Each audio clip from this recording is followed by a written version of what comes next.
Magandang araw mga kababayan at sa aking mga kabatang pasaway. March 25, 2025. Alas 3 na ho ng hapon at tareho ang update natin ngayon sa Calapan Port.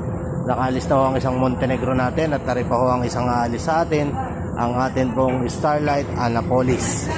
At nandiyan po ang ating Montenegro Santa Edita. At meron ho tayo natatanaw na isang cargo ship at ang ating Pascat ay parating na rin ho din ho sa Calapan Port. Ayan, kung nakikita niya, Pascat po yan.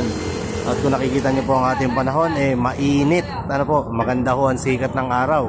At meron ho tayong kalmadong karagatan mula Calapan hanggang Batangas. Kita niyo naman yung karagatan natin yan.